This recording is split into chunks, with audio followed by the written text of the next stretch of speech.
En Colombia, en la década de 1930, la antropología no era ampliamente estudiada en las universidades. Sin embargo, en la Escuela Normal Superior, un científico alemán llamado Chotellius enseñaba sobre etnografía y hacía investigaciones en Santander. Más tarde, en 1941, el científico francés Paul Rivet llegó a Colombia para establecer una escuela moderna de etnología. La Escuela Normal Superior era un proyecto educativo importante del gobierno liberal. En esta escuela se promovía una enseñanza activa y avanzada en ciencias sociales y otras áreas, rompiendo con la enseñanza memorística del pasado.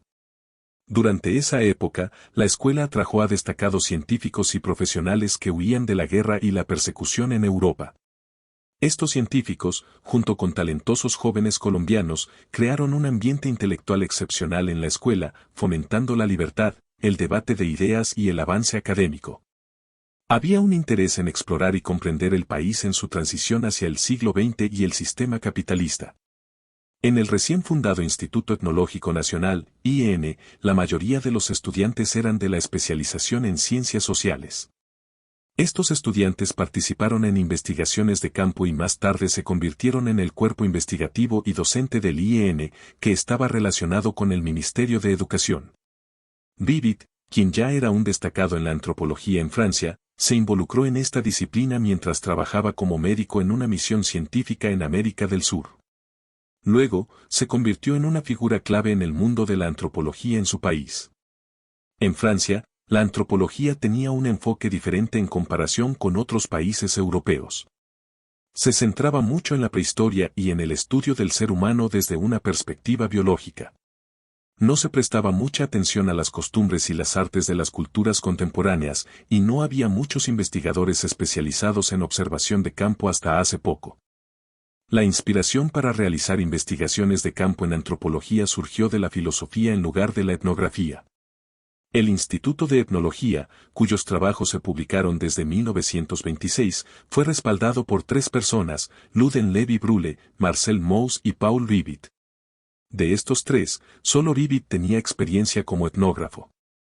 Cuando Rivet llegó a Colombia, tenía una amplia experiencia científica y conocimiento sobre diversas áreas, como la etnografía de grupos indígenas en Colombia y Ecuador, la lingüística de la región y la arqueología, especialmente en relación con la metalurgia y la orfebrería.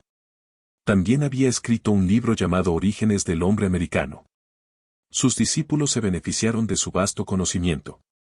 Continuaron su trabajo en Colombia, con el objetivo a largo plazo de comprender completamente a cada tribu colombiana a través de la etnografía, la etnolingüística, la antropología física, mediciones corporales y grupos sanguíneos, y la arqueología. Realizaron investigaciones continuas en comunidades específicas para abordar todos los aspectos de la antropología o se enfocaron en estudios especializados en una de estas áreas. Esto, según Gerardo Raikel-Dolmatov, era esencial para construir una base sólida de hechos registrados y descritos, sin prejuicios ni parcialidades, que sería invaluable en futuros estudios y comparaciones culturales. El objetivo era registrar la cultura de las comunidades indígenas que estaban en riesgo de desaparecer debido a la incorporación a la vida nacional o a la disminución de sus miembros. 3 cosas complicaron esto. Primero, las influencias de escuelas antropológicas de Inglaterra y Estados Unidos que fomentaban una interpretación más profunda y subjetiva, lo que iba en contra de la idea de una descripción imparcial. Segundo, la teoría de las invasiones que trataba de explicar cómo se pobló América y requería más que simples descripciones. Y tercero, la división de las culturas suramericanas en 4 grupos, lo que impulsaba la clasificación. Además, en 1950, el grupo de discípulos de Rivet en el Instituto Etnológico Nacional se desintegró, ya que algunos de ellos buscaron oportunidades en el extranjero para debatir sus conocimientos previos y las nuevas ideas de otros maestros y escuelas. Este grupo inicial había recibido influencias intelectuales y políticas, especialmente de José Francisco Socarrás, quien tenía una orientación nacionalista que promovía una educación científica y crítica sin memorización y estaba enfocada en transformar y rechazar doctrinas que menospreciaban a los grupos étnicos como negros, indígenas y mestizos. Esto también impulsó el movimiento indigenista, que se basaba en las realidades económicas de las comunidades indígenas y estaba influenciado por el movimiento mexicano. En ese contexto político, que llevó al poder al conservatismo en 1946 y desencadenó eventos como el 9 de abril de 1948, las ideas socialistas también buscaban un lugar en la academia. Vivid y algunos de sus discípulos expresaron su apoyo a estas ideas, lo que generó oposición de los conservadores. El Instituto Etnológico Nacional no reflejó estas ideas en sus publicaciones regulares, que se centraban en la etnología y la arqueología. Sin embargo, había una distinción en la información publicada, la parte etnológica y la que podríamos llamar sociológica o política. La primera se enfocaba en la descripción detallada de la vida cultural de las comunidades indígenas y los hallazgos arqueológicos, mientras que la segunda conectaba a estas comunidades con la sociedad nacional y generaba reflexiones políticas, algunas de tendencia socialista, que se publicaban en el boletín. La revista se centraba en los indígenas y su cultura, mientras que el boletín abordaba cuestiones más amplias del país que anticipaban cambios significativos. El Instituto Etnológico Nacional, IEN, y su grupo de profesionales liderados por Vivid no se limitaron a la investigación, sino que ampliaron el alcance académico de la disciplina en dos direcciones, la creación de centros filiales y la educación especializada. Esto se debió a la presencia de regiones con características culturales distintivas, asentamientos de comunidades indígenas y experiencias recientes en museos.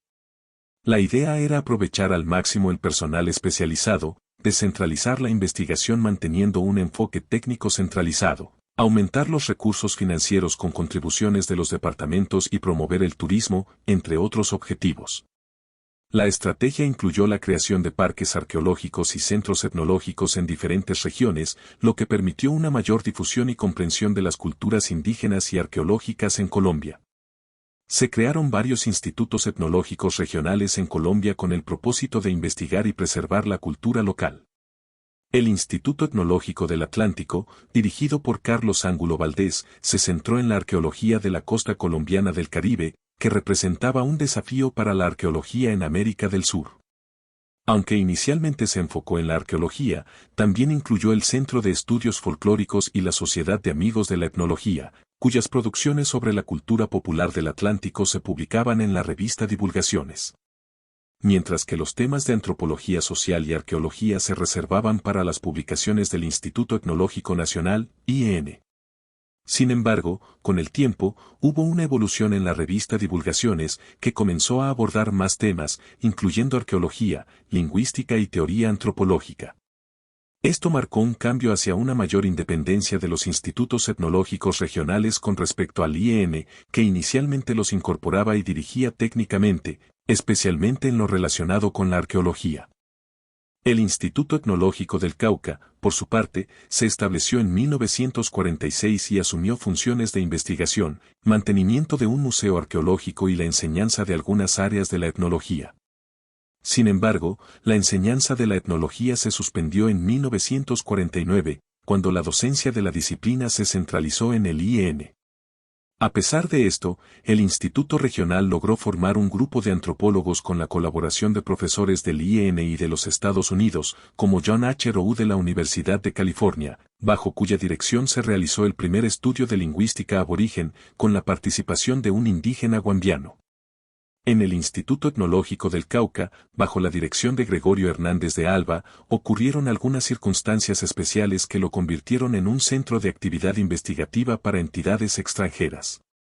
Por ejemplo, el Dr. Andrew H. Whitefield del Beloit College de Wisconsin lideró una misión que inicialmente tenía como objetivo investigar la sociología rural en varios lugares del departamento. Sin embargo, esta misión cambió su enfoque hacia el estudio de las clases sociales en Popayán. Además, Raymond Crest, un geógrafo de la Universidad de Gainesville, Florida, participó como profesor en el instituto en su área de especialización. La presencia de estos científicos estadounidenses llevó al Instituto del Cauca a adoptar enfoques diferentes a los que se habían establecido previamente en el movimiento etnológico nacional.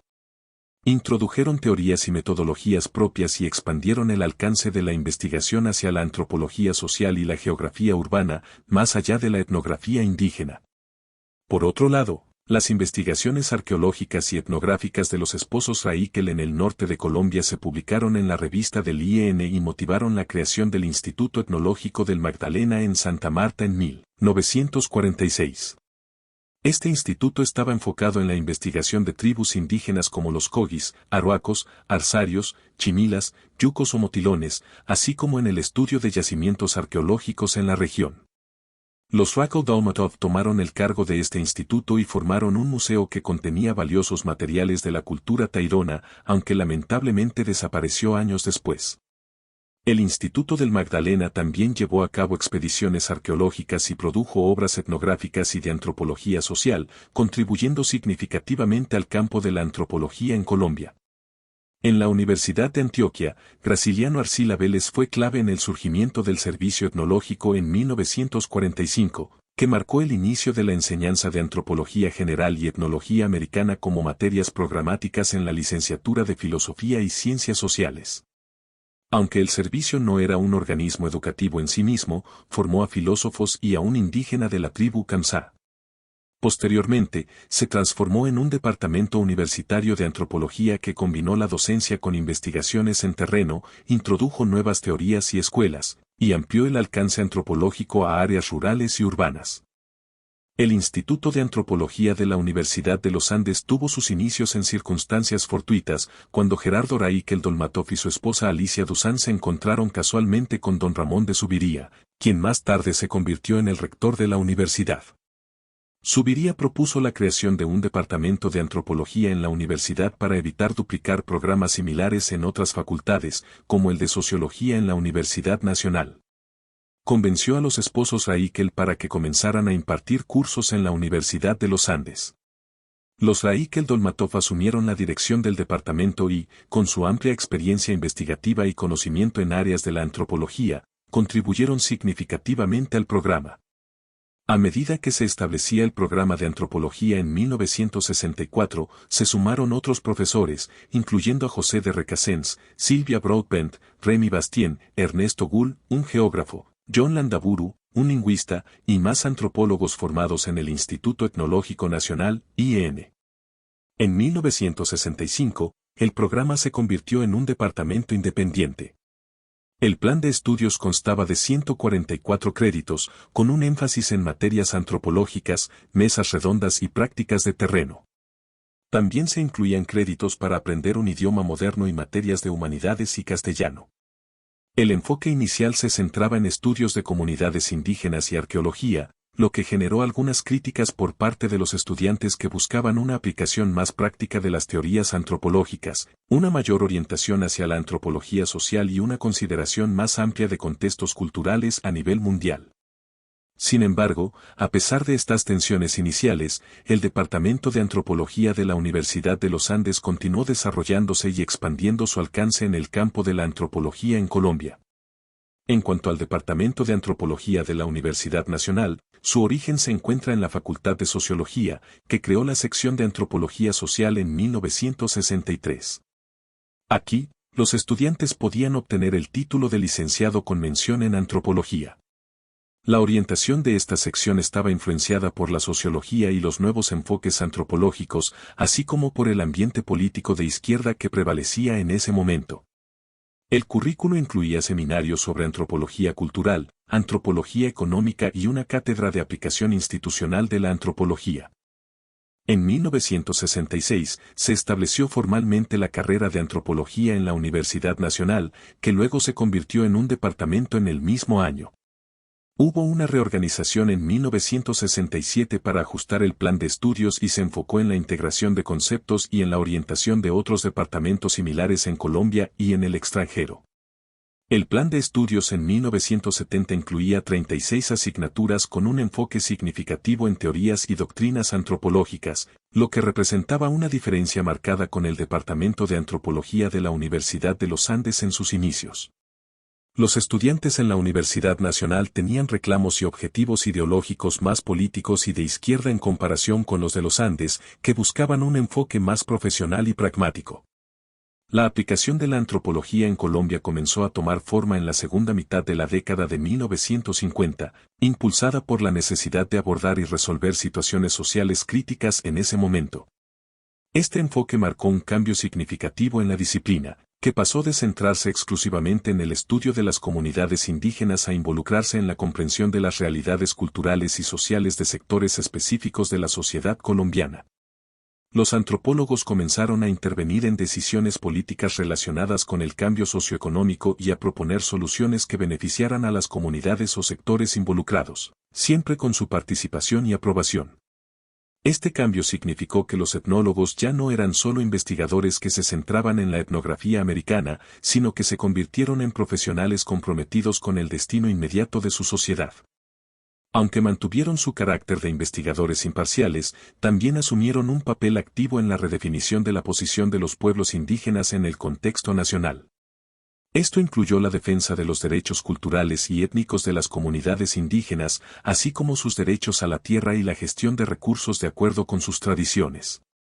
El Instituto Nacional Indigenista desempeñó un papel fundamental en este proceso, y varios antropólogos se involucraron en sus actividades.